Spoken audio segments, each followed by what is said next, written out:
I'd like to this time introduce our next speaker. Howard Claflin, or better known as Bud, was a B-17 pilot, flew 15 missions. I'm sure he would have flown more, but he got shot down and got captured.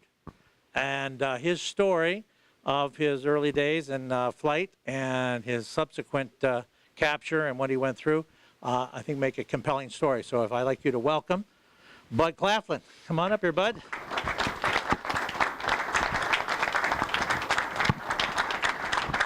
What I wanted to tell you about was my experience in the Air Force and what happened to me on April 22nd, a Saturday of 1944, when we were to fly. The day was a beautiful day, and we were told we weren't flying that day because we didn't have enough aircraft to put up. But the major came by and said, "You got to stay on the base. Something's happening." And so this was in the morning. About 4 in the afternoon, he came and he says, "You're going to fly. It's important. You've got to go to the meeting." We went down, and they were getting ready to get all the aircraft you could put up. So at the time, they started telling us in the briefing that we were going to go to Ham, Germany. And the reason for that was the fact that the people in the French and Belgians had found out that the German troops from the West were going to be released from the troops in the East. This is all German troops now, but they would be in the railroad station at 7 o'clock, and this was a big area for railroad traffic. It was about 6 miles long, the railroad section there. And anyways, we got ready to go, and they did not have a plane assigned, but we got the oldest one in the base there. It was an Indian head on it, and it was War Cry, but the Indian head was big. And so anyways, the team, or the flying with the group, the pilot that I was taking on was McDermott and his crew. He was from Cincinnati. And his Navigator was from Toledo, and I don't remember where the crew chief was from. But anyways, we took off for the mission. And we were flying, and I was sitting there with McDermott, and we were climbing to 21,000 feet to join the group.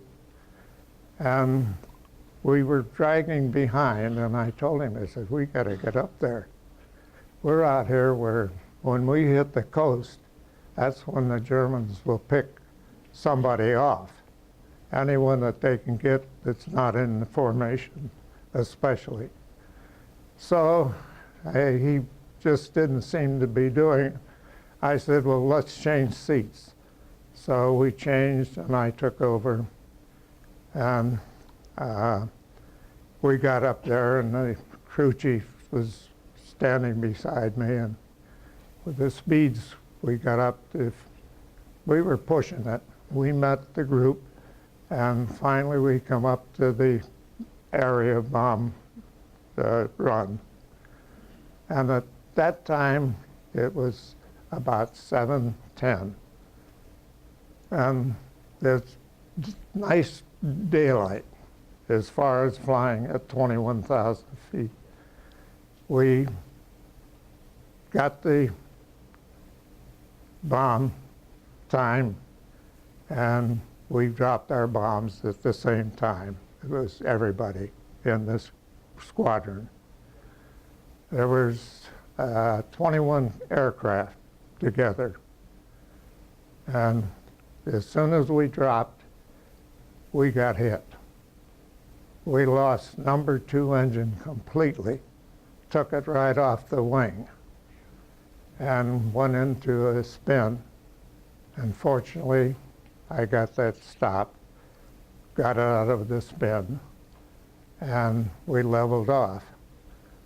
Well, as time took place, and it's hard to tell you, but it's dark. It's at midnight, seemed like. And we're going down. I pressed the jump button to tell them to go get ready to jump. And the next thing I had was one of the gunners said, "They're approaching on the left, 9 o'clock. I said, okay, but I said, don't fire unless they fire at us, because we've got we're supposed to be covered with fighters, our own fighters. Well, I saw him, we could see him, his exhaust, but he never fired on us, so we were out of everything, we were coming down. And as we got down to 7,500 feet, I said, boy, this is rough. So I pressed the button and they all left. The only one I was concerned about was the ball turret gunner. Now the ball turret gunner, if the electricity went out, he couldn't get out. He had to be cranked out. So I said to the crew chief, I said, make sure the ball turret gunner's out. He came back, he said, he's out. Everybody's out except the navigator and you and I. Well, he said, I said, well, get ready, look, we're gonna follow him. He said, aren't you gonna try to guide it in? I said, we haven't got any power. I said, how are we gonna guide this thing any further? We gotta get out. The next thing I knew, I smelled fumes of gasoline. And of course, that's 120 octane gas. And I said, boy, this thing's gonna go. We gotta get out of here. Well, next thing I know, it's time for me to get out too, but it's down about 3,500 feet. And the crew chief said, I'm going. And he went and got in with his Bombay. And then I went and followed him. And when we met on the ground, he said, I never thought I'd see you again. I said, what do you mean? He said, well, it blew up. I said, it sure did, but I said, I didn't see it. My back was to it. But he said, it blew up when I left. I said, no, it didn't. I said, I took my foot and pushed you out. He said, yeah. I said, that's right. But it did blow right after that. But when I was going down, I pulled my chute. I had a chest chute. And that was something you had to be careful about in England, was the chutes had to have the right clips to catch and snap. And a lot of them were just the opposite. You could have a chute, but you didn't have the right clips. In other words, it was just the opposite. But fortunately, and all of us had the right chutes. But the pilot on the ship, on my parachute, was supposed to pop out when you pulled the handle on it, but it didn't pop, and the ground was coming up pretty fast. So I just tore into it, and when I did, it just popped out. But I lost the handle for the strip. Wherever that went, I don't know, but I wasn't worried about it. And I hit the ground, and I hit in soft soil right next to a creek. And I hadn't met anybody yet, but that's when the navigator and the crew chief showed up. So that's when he said, I never thought I'd see you again. And but that was over. We decided, well, first I had to take off my coveralls. I had flight coveralls on, and I had to get my parachute and get it together, but I couldn't get out of the mud. My shoes were down, so at least I could get out of it by taking the zippers and pushing them down, and my shoes came out of it. So I got out with my regular dress shoes, and I wrapped up the parachute, put it into the coveralls, and I'm all ready to start to move. Well, as I moved, I met the navigator and the crew chief, and the three of us looked at this creek over there. There was nothing, very little water in it, and the three of us started to walk. And we got down in it. You could just like, it was about this deep, and all of a sudden I saw an old man standing on the top looking at us. And I said, I pointed to the woods. There was a lot of woods there in the distance. And he shook his head no. And I put my hand up, trying to like sleep in the woods. And he said, shook his head no. And go west. He took his arm and moved and said, go west. Well, we started to go west. Now it's daylight down here. I wanted to get that to you. We left midnight. Now we're back on to daylight. And the time is probably 8 o'clock. So as we started to move, I saw in the distance a small truck. It reminded me of one of those Willie vans that were made in Toledo, and it was black. And they came down, it was coming down a highway, a dirt road away from us. And following his directions, he came down, and it was fenced in, this area that we were in. But I mean, this was a big area, a lot of acreage. And I saw him make a right turn, and he came down through there. But finally he came behind us, but he went right through the fence and everything, just split it. And we were still starting to run instead of walking, we were running. And all of a sudden, why, they were behind us. There were about 8 fellas, one older man, and they come after us. Well, the next thing I know, there's bullets flying, and I felt one go by my ear, and I just put up my hands and went to the ground. I took my escape kit out of my sweater and threw it as far as I could, but little did we know that we were surrounded, because there were more coming towards us also. Well, when they told us to get up, and the one guy said to me, "You captain?" I said, "No, I'm just a lieutenant." "Captain?" I said, "No." He said, "Well, you are captain." Well, finally it settled in my mind.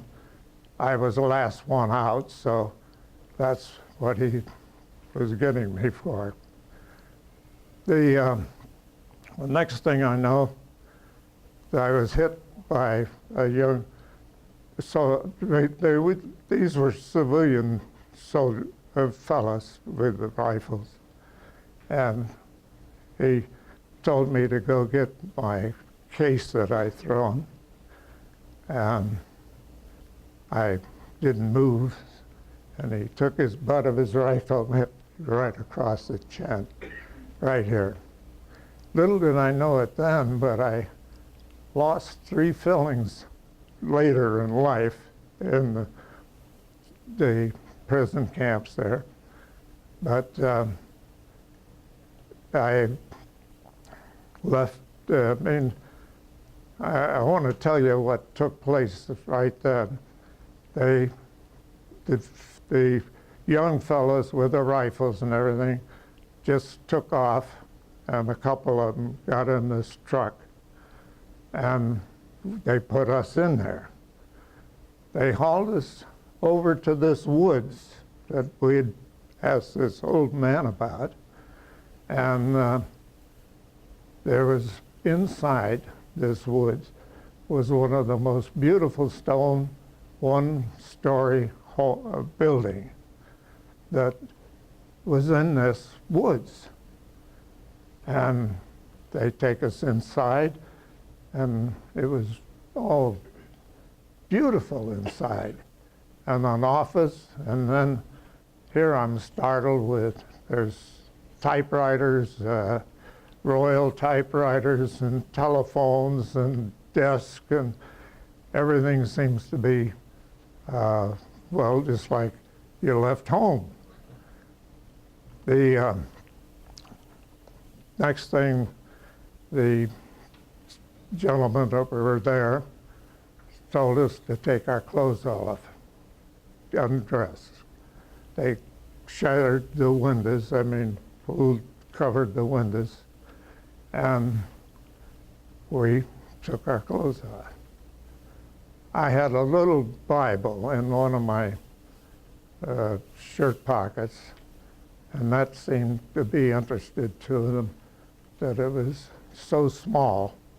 But I'd also had a couple of things that girls had given me to be lucky with. So they took those, took my watch that I had. That was an Air Force watch. So the 3 of us there, finally they started asking questions again, told us to put our clothes back on, and we did. Next thing, we were told to keep them busy. Whatever you do, keep the Germans busy. Don't get yourself in trouble, but keep them busy. Don't do anything you can to make them do something. Well, he came over talking to me, and he said, kaput. And I never heard the word kaput. So, and I knew nothing about German language. I was nothing but anyways, I thought, well, kaput, I hit my butt back here, and he grabbed me and says, come on. We go down a nice hall, and civilian people had filled up the hall. So he takes me into the restroom, and I couldn't do anything if I had to. But anyways, then he comes and says, you all through, or indicates am I all through, and he grabs me and takes me back to the room. we get back there, and next thing we know, they take the crew chief, and now it's dark out. And the people, we could see that had a group around the building entirely, all civilians. And they take the crew chief, and he leaves. Time passes, and we hear a lot of yelling out of there of the people. So the navigator said, he said, I'm Catholic. He said, I'm going to give myself last word. So he went over to a desk and bowed down. And then they came in and took him. And the same thing happened as time went along. So I thought, well, and then the crowd cheered again, screaming and so forth. Well, next I thought, well, this is it. Because we were told that Hitler was not going to take any more aircraft prisoners. None at all. So we knew that. And we thought this was the end. I know they take me out.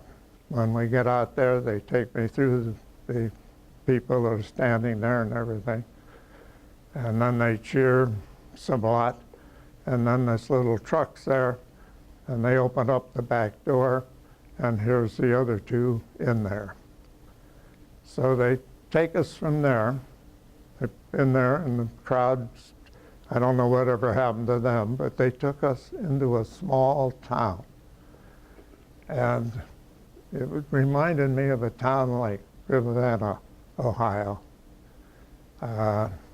They took us up to the 3rd floor, and up there is girls typing and wanting your name, rank, and serial number, so forth.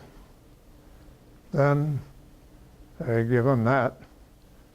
And there's a lot of fellas up there at the time. I mean, several, I never knew who they were. They're in all, you know, our uniforms, our clothing, fighting clothing.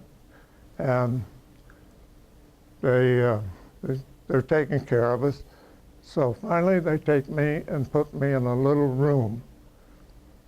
The German officer comes in, and he said, "Do you got any cigarettes?" And I said, "Yeah, I got some here." He said, "Can I have one?" I said, "Yeah."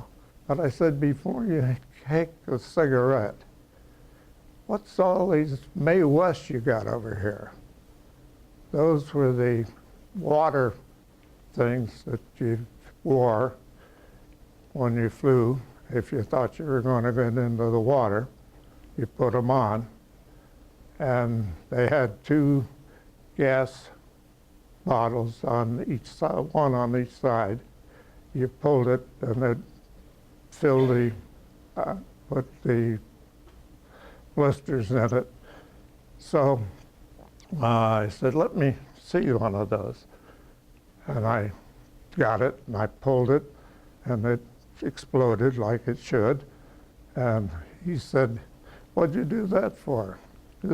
He's speaking English to me. And I said, "I just wanted, I never wore one. I never had to wear one." He said, "Well, there must have been 40 or 50 of them stacked up there. None of them used, of course. And I fixed the one that couldn't be used again." But I talked to him, and I said, he said, "What did you do in the States?" I said, "I was a student." We all were students. And so from there, he said, I said to him, what's your life been like?" He said, "My family owned a bakery in Berlin." And he said, did a little work there until I was forced into the military. Well, he said, for you, the war is over. For me, I've still got a lot to do. He said, I've got to take you downstairs now. He takes me downstairs, and here's like an Army truck down there, like we had, that you get up in the back end and the wooden seats along the side. I get in. Well, now I've lost everybody. I mean, the people I'm through with, both the Navigator and the crew manager, the crew chief, we were done. I mean, I haven't seen them, never saw them again. When I was taken in this bus, or truck, I was taken over. I didn't know where I was going, but they take me and then come to a little guardhouse. The guardhouse opened up, and inside, here's a real good-looking soldier. I mean, good man, like one of our athletes that was super. Had a little stove in there, and he was boiling some coffee. And I pointed to the coffee, and he absolutely not, wouldn't let me even think of it. Finally, another soldier came and got me and took me over to this building. Went inside, and here is a beautiful building, a single floor. But here's the guys playing ping pong and pool tables, and they're just having a good time. These are German flyers, I find out quickly. And next thing, officer comes out, and he said to the fellows there, he said, this is the kind of guys you're fighting up there. Take a look at it, he's a bum. And this is all in the same hour now. I mean, from our morning of the Saturday morning, this is still the same night that this is all going on. So things were moving fast.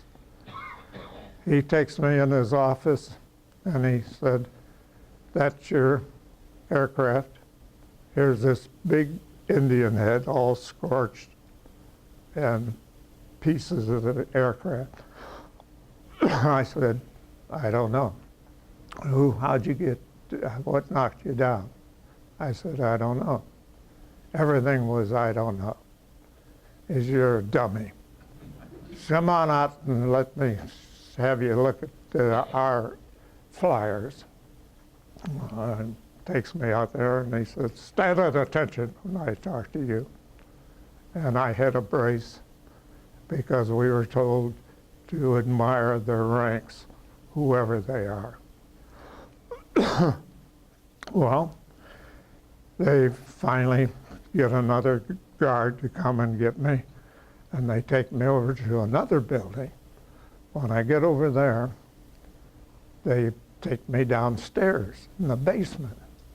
When I get down there, here's guys, must have been at least 40 of them, 35, 40, all numbers of fighters that came down. Meanwhile, the British are flying across that night on their bomb set, and you could hear them flying up there. It sounded good at the time.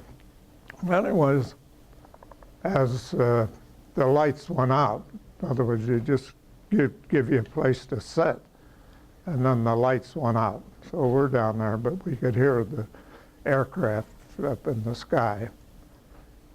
Well, that seems to be, well, when's morning going to show up? Well, before morning showed up, here comes another fellow down the steps. The lights are on. He said, anybody here from Pittsburgh? And I thought, gee, Merry Christmas, Pittsburgh. What is this guy? Next thing I know, he said, nobody answers. How about Geneva on the lake? And nobody answered, and I thought, well, that's a great place. I can talk about that place, but I'm not going to. Keep my mouth shut, and I don't know whatever happened. But they took me from there into town, and I'm in a jail cell. When I get in there, it's just all wood, less flat, nothing. A little, at one end is a little raised for your neck.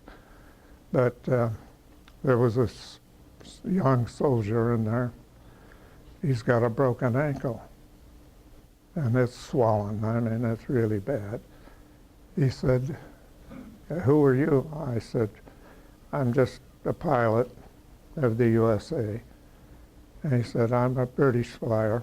But, he said, I'm just a gunner. And I said, well, what have you done for anything? He said, I've just asked for help. Well, finally, somebody came and knocked on the door they were coming in. And I said to, we got a man here that's got to have some help. And said, well, we'll see.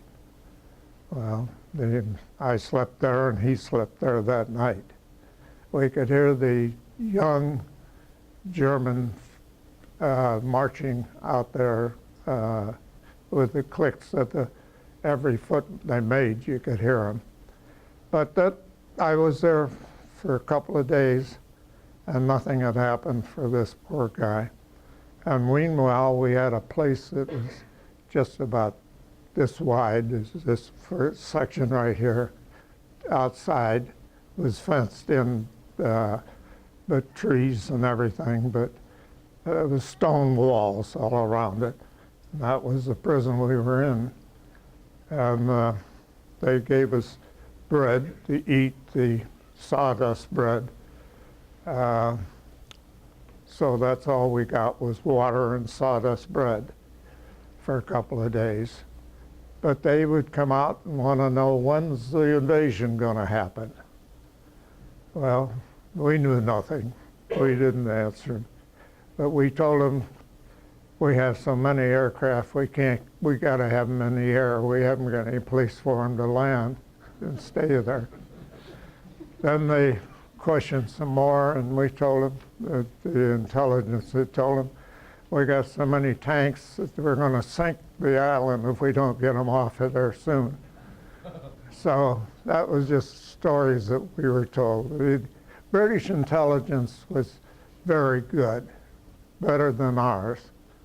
And ours let us believe that we were going to be entertained with girls and so forth, trying to get anything they can out of you. Well, the girls never showed up. There was nothing like that.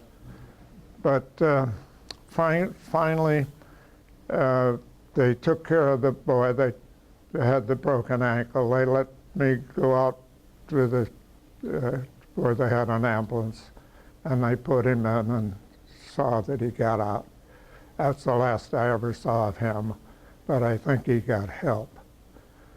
The next thing they did was assign me a German guard to take me, and I didn't know where, but he finally, he was young, not a young, but probably in his 30s, but real thin and small, and I called him Shorty. And he seemed to like that name.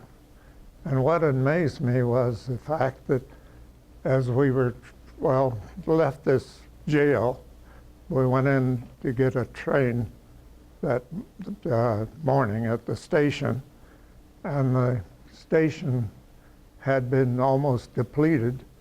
They were going through the bricks and everything, looking for anybody they could find. So the train pulls up, we get on, and I mean, the train leaves. I don't know where we're going. But he had given me a hunk of bread. And Shorty, next time I know we're in another little burg and the station's there, and he said, he wanted to know if I had any cigarettes, and I said, no, they're all gone. I gave them all away. He said, well, as we went through these little stations, you know, there was candy, and you could see. There was tobacco and so forth for sale. And I said to the Shorty, I said, why can't you get this? And he picks out his little book and he says, I'm too far ahead. He said, everything's all marked, I can't get anything. And well, finally, we end up in this, well, before we get there, we get on this nice super train, a German train, and it's divided with compartments. Well, I got this loaf of bread, not a loaf, I just got a hunk of a loaf. But when I got on, there was a big German, heavy-set German, and he's got his wife there with him. And of course, you've got to go down through the compartments are all on one side, and the aisle was out here. And I'm trying to get Shorty says, keep going. And this big German, he just let go and spit all over me. And Shorty told him, you know, leave him alone. And we finally got into our compartment.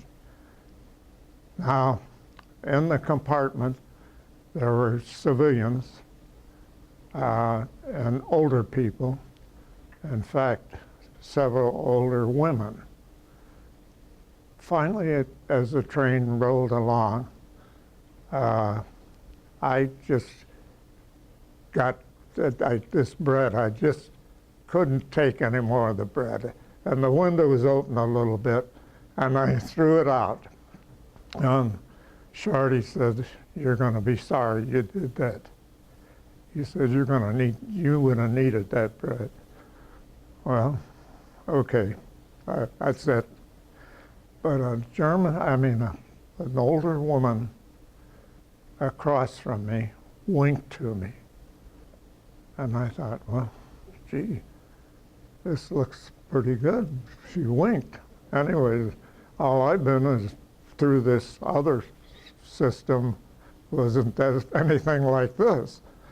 And Shorty leaves the compartment, and this woman passes something over to another woman, and another woman passes it over, and all of a sudden it gets to me, and it's a little roll of Scottish candy.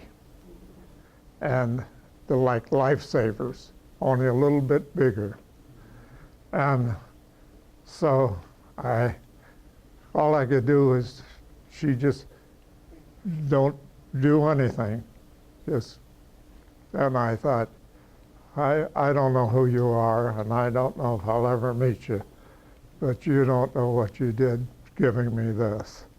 And I don't know, if they had caught her, I don't know what they might have done. But that was that. We do pull into another station where a German officer, I wanted something to drink. There was a water fountain in this little place. And this Shorty takes me over to the water. And as soon as I bent over to get it, why, this German officer comes over and grabs he says, you know, you can't have it. Well, Shorty says, he pulls out his rifle and he says, I don't know what he said, but this is my prisoner, and he's going to get water.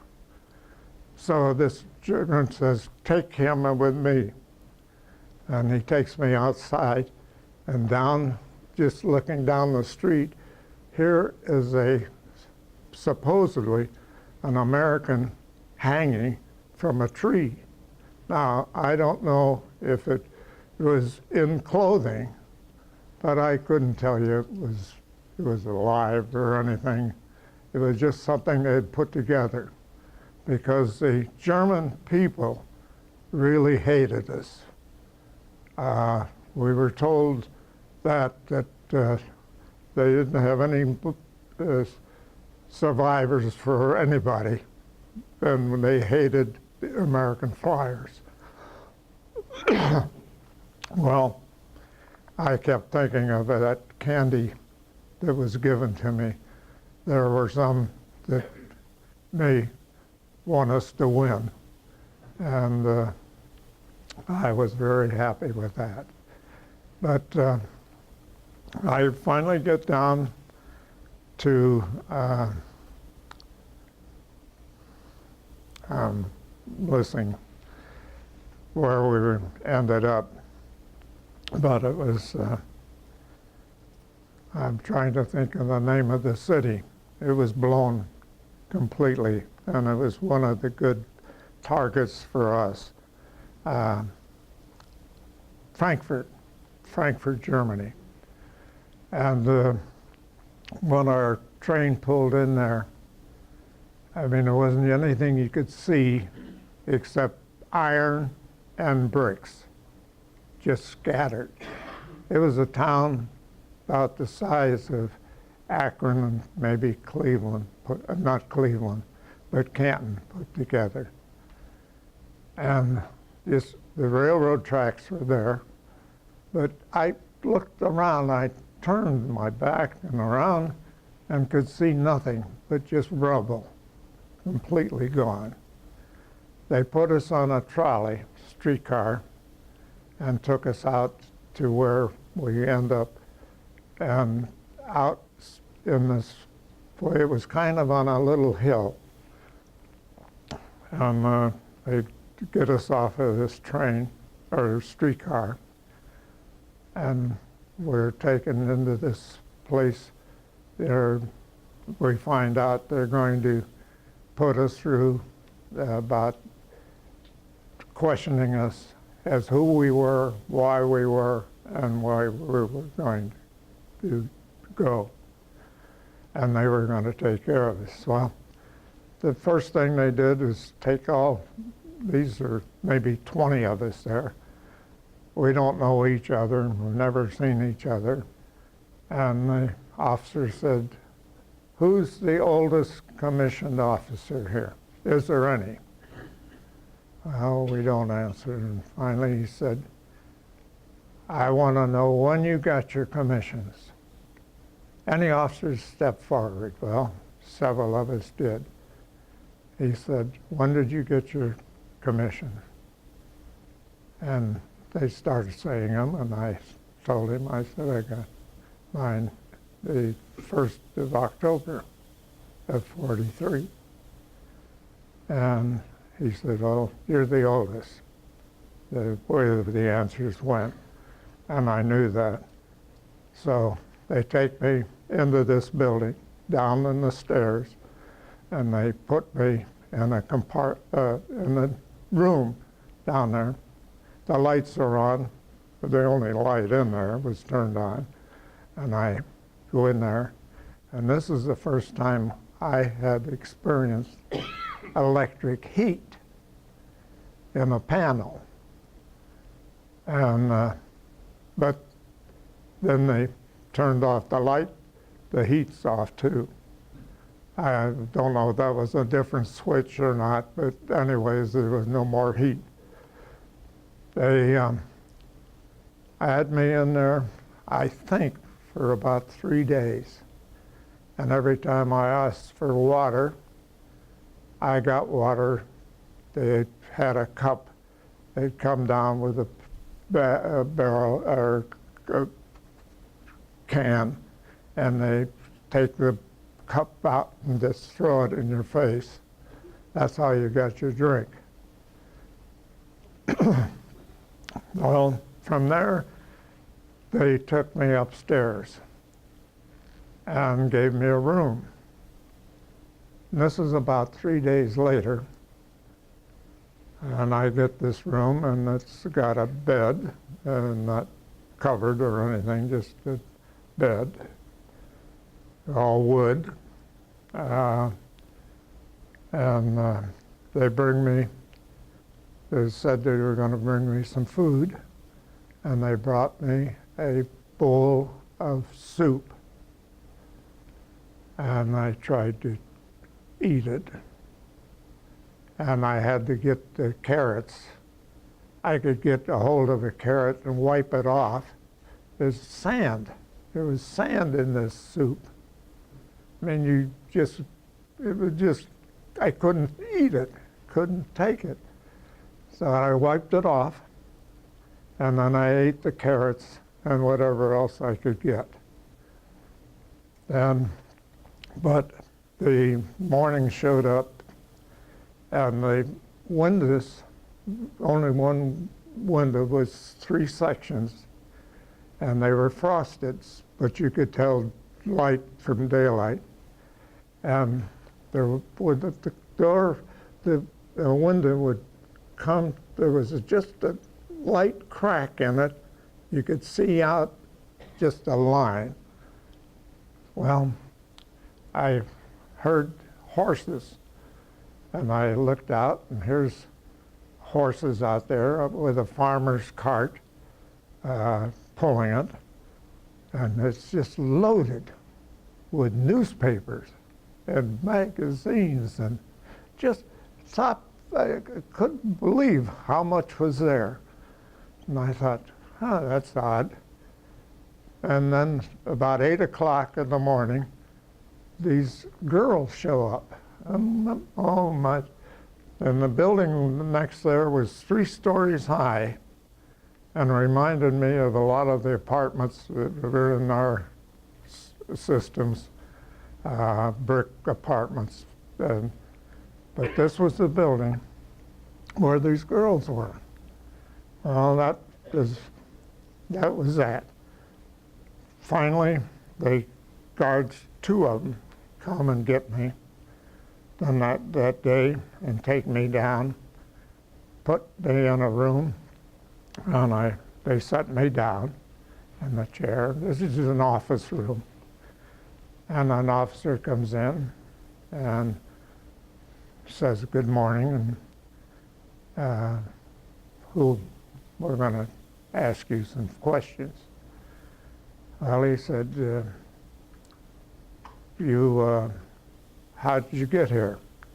And I tell him, I've been up here so many days, I can't tell you how many days. I've been on trains, I've been in jail, and no food that's worthwhile, and so forth. He said, "Well, you're a spy." I said, "What?" He said, "You're a spy." I said, "No, I tell you I'm not. I'm a U.S. Air Force officer in the U.S. Army Air Force." He said, "No, you're a spy."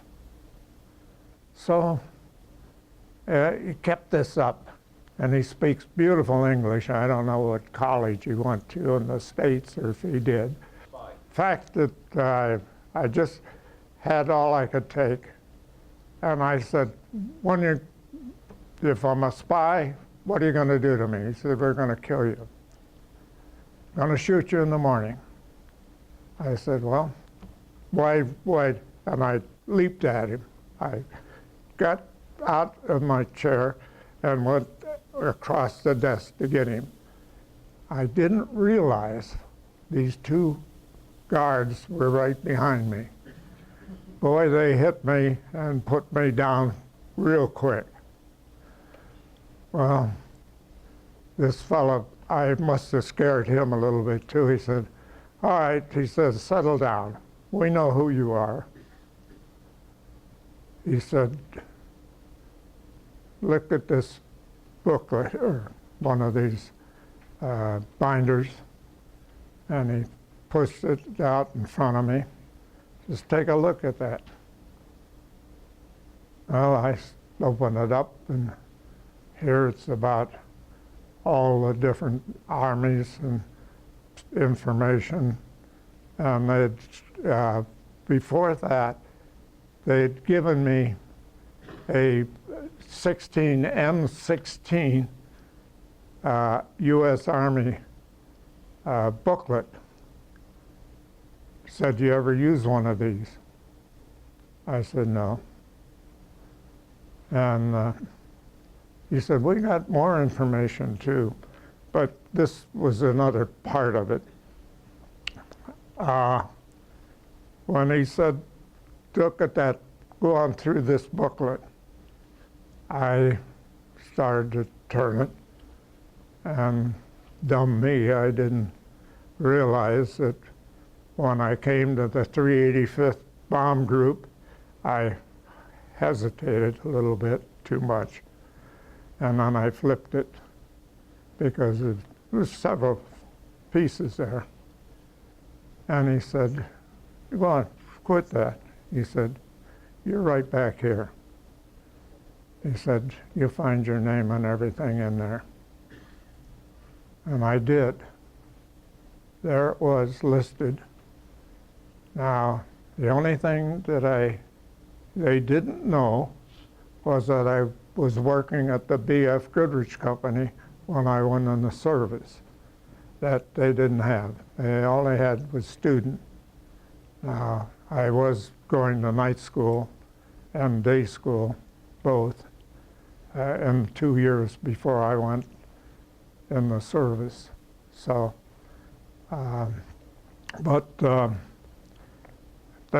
he said, "We're going to send you to prison camp." And well, okay, all right, let's go. Well, they took me back to the room, and I didn't have anything to pick up. And they took me down then to a little area outside. It was a nice day, but it was fenced in. And here was an American soldier. And I said, "You been here long?" And he said, "Yeah, quite a while," or whatever discussion we had. But he said, "I'm going to give you a piece of chocolate." He pulls out a Hershey bar. Now, the Hershey bar, he said, "Now look, you only get one block out of the Hershey bar." And he broke it off and gave it to me. And he said, "Now don't eat it, just suck it." He said, "It won't last long, but take it."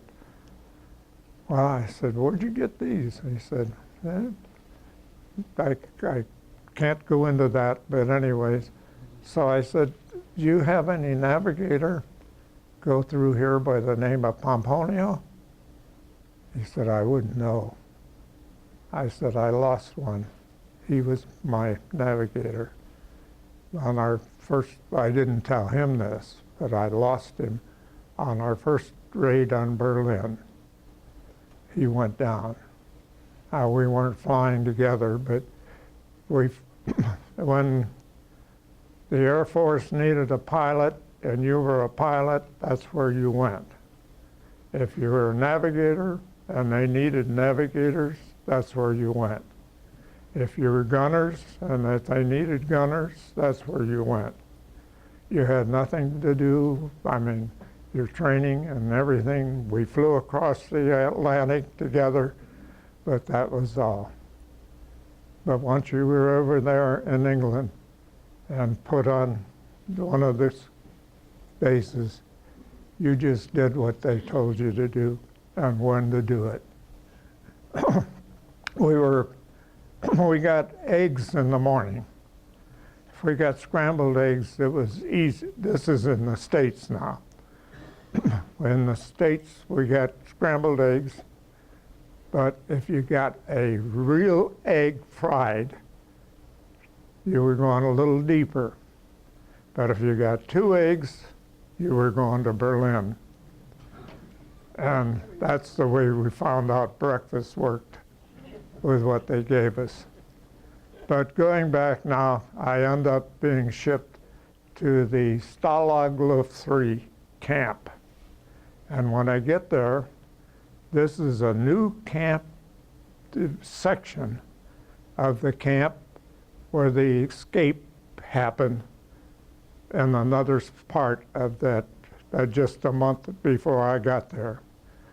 That escape where they got almost 50 of the British Navy, Air Force trying to escape. And they had signs all up. Escape is no more a sport, it's death. So, anyways, it had nothing to do with me. And I wanted to tell you how that went when I got it to the camp. When I got in there, these buildings were brand new that they had just built, and they were decent. But anyways, there's only one officer there. It was a colonel, a lieutenant colonel, and he questioned me. He said, I want to know what you saw when you came across the railroads and what you saw. And I told him whatever I could, the things that I remembered. And he said, well, he questioned me who I was, name, rank, and so forth. And I had still had my identity on my nameplates. So he said, there's only about 15 of us here in this new compartment on the west side. He said, but there's 750,000 already in these other sections of the camp. That was Canadians and British that were captured the first day in 39 on Labor Day when they went to war. Those fellas, there's many of them, were in these camps. They were smarter than we were. When we would get it, well, I'm getting ahead of my story. He told me, he said, now, you're going to go down here, and there's 3 other fellows in this room. It takes 4. He said, now, we don't know who you are, and they're not going to be very comforting to you, because we have to be very careful. The Germans come in here in your American uniforms, and they speak perfect English, and they are wanting to know what's going on in this camp. And you could be one of them. And we're going to you can prove somebody knows you and knows you were American from the beginning. He said, you're just going to be accepted as a person here. You won't get any information from anybody, and they're not going to ask you any information. So I go down there where these 3 fellows are, and I'm just like an outsider. But the next morning, I get told we're going to have, well, I had to go on the top bunk of the 2 beds in the setup. There's just a table, and the Germans, when I got in there, they issued me a knife, a fork, and a spoon, all with the German the name and sign, the cross signs are on all of them, and a bowl, a big china bowl, and it really was heavy. But they said, this, what you get, you'll never be issued again. Take care of it. If you break it, you misuse it, we'll take it away. But that's it. That's all you get. Well, I got this bowl there, and they got pea soup for us. And they put it in the bowl. Each one gets some.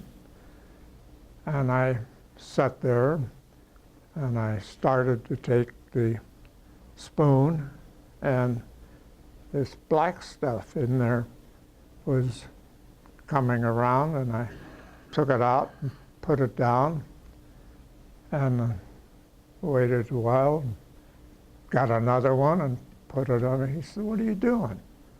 I said, "Yeah, I don't know what they've got, this beetles in here or what." "They're beetles," he said. He said, "From now on, you'll eat it all."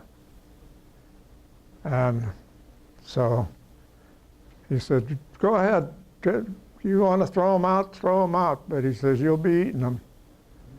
Well, that's about the only conversation I had with these three fellows, was that.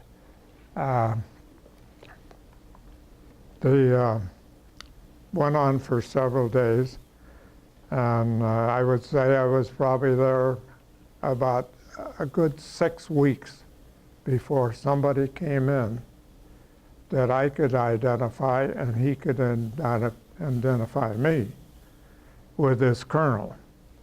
And so we finally got where I could talk and was accepted, which I didn't expect to have happen, that you're just maybe not one of us, but that changed.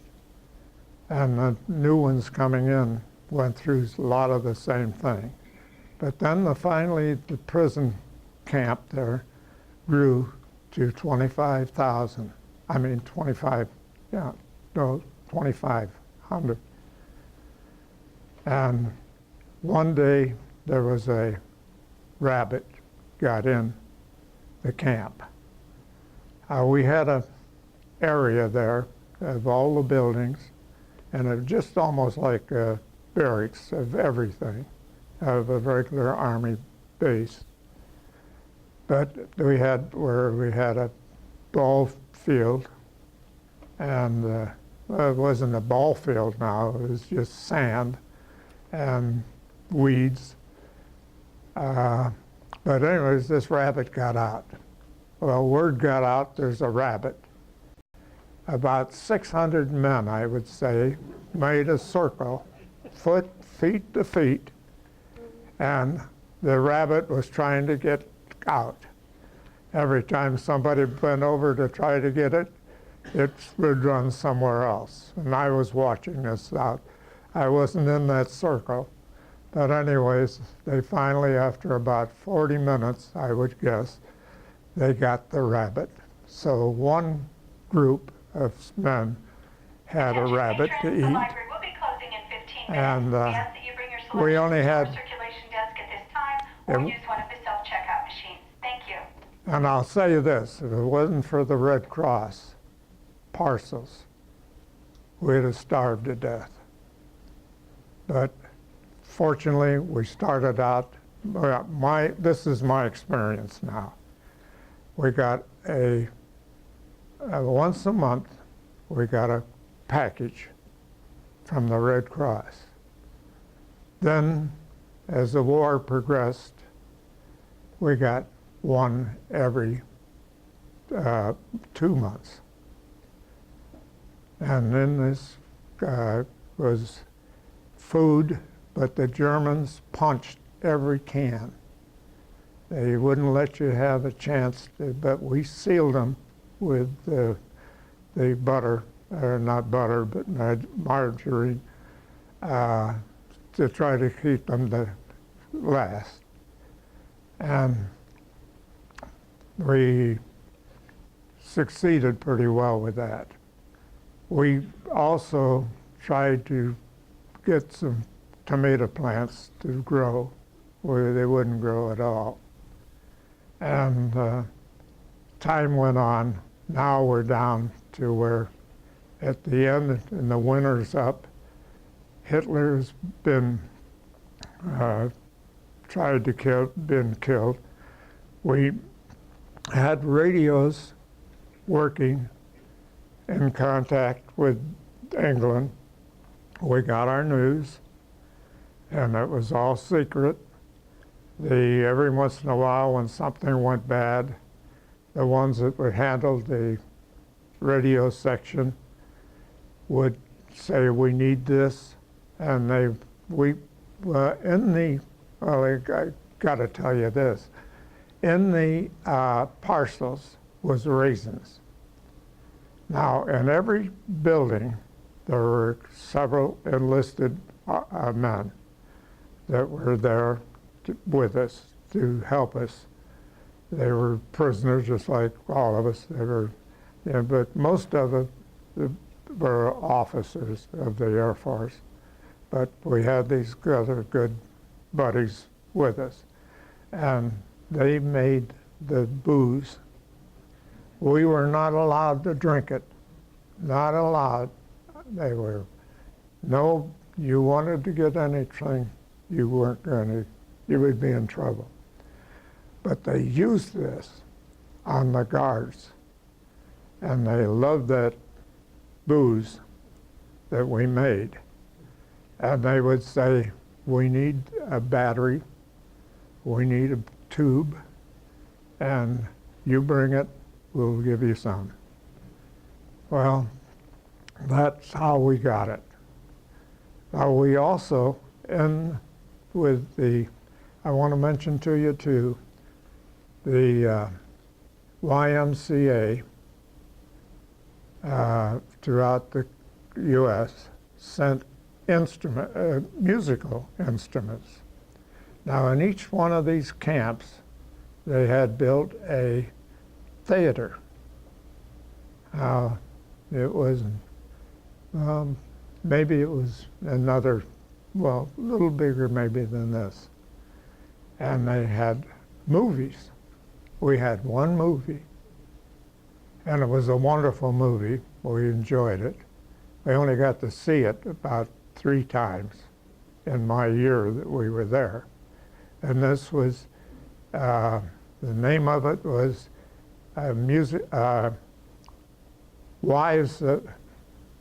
Musical Wives. That was Glenn Miller's picture. And of course the music was great. We had the instruments from the YMCA that was sent into the Red Cross, brought in. We had fellows that could play. We had our own music that they could play. But the trouble was, you didn't have much energy. You couldn't do anything. Baseball or anything you tried was very limited because you didn't have the energy. And I wanted to tell you this, on those cavities that I had tooth problems, and I could only finally get in line to go to the dentist. And I got to go over there, and they got there. I said to the doctor, who was a British dentist, he said, "What can you do for me?" He said, "We're going to fill it." And I said, "Fine.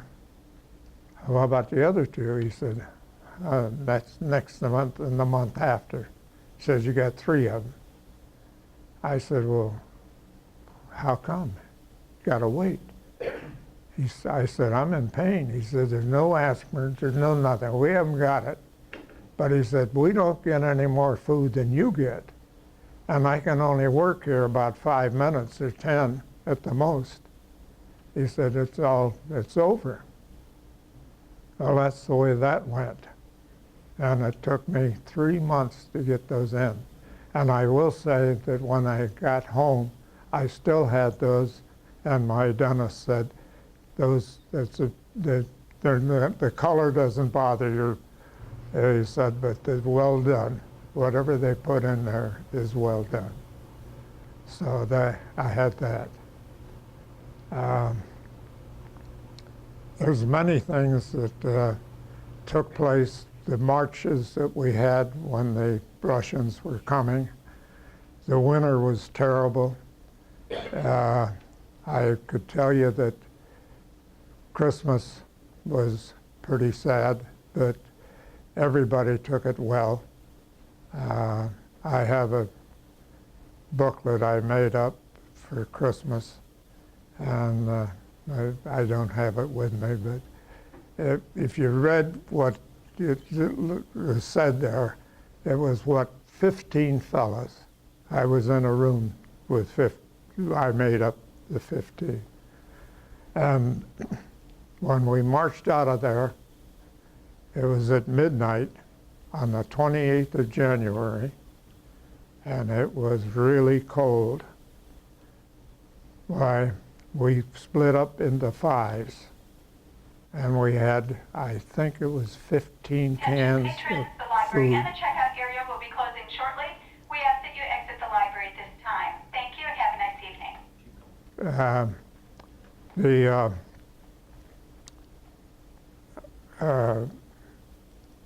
Food was, each one of us carried a can. And when we started out, but the first night was that night it was so darn cold. Now as we were progressing, we knew that the German people didn't want any part. They'd rather not see us than to see us going. It was so bad, we slept right on the ice on the streets where we were going. And you'd take and say, you lay down, you were just out, and they'd kick you. Just somebody standing there trying to keep you so you don't freeze to death. But some of the fellows, as we marched, took their clothes off and were dying. And I almost got into that problem myself. Pat Patterson from Canton, Ohio, and I seemed to make it, we were together for most of that time. I told Pat, I said, look, I can see ahead.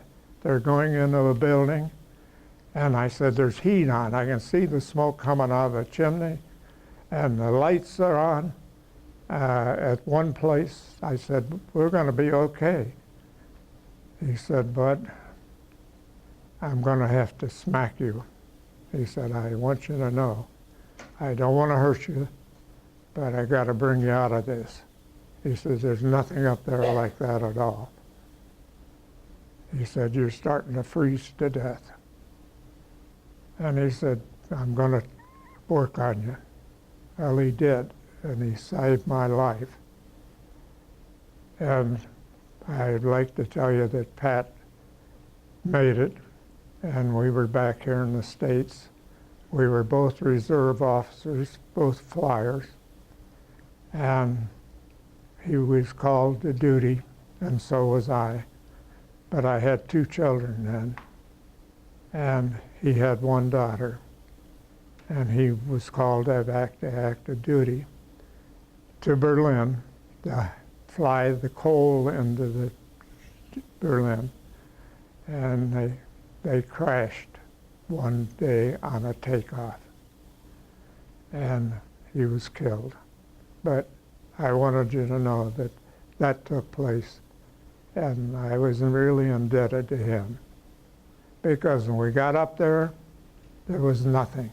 What I saw was just a picture. We finally, I could keep on talking, but maybe I've talked too much. You did get liberated, right? We got liberated. Patton came to us with his troops, and that's another story. I want to thank you. Okay. But I talked too much. no, you didn't. No, you didn't. This has been great. Okay. I meant to have you come back. Well, I would be glad Oh, to. yeah. I would like to answer any questions you might have, but the time's running out. But, What date? pardon? What date were you liberated? What day? What date was the liberation? The 29th of April, 45. My cousin was the same day. Uh-huh. Right. Oh, my goodness. In Moosburg, Germany. I remember where he was. His name was Clifford. Uh-huh. Clifford. But anyways, war is terrible, I'll tell you. I don't care who it is, where you are. And freedom is, I can't tell you what little experience I've had, but there's nothing like freedom. And I hope we can always have it, and our people can always have it. I just feel that we've got a wonderful country, wonderful people, and let's hope we can keep it going. And the enemies finally find out that war gets you nowhere. Thank you. Thank you, Bud.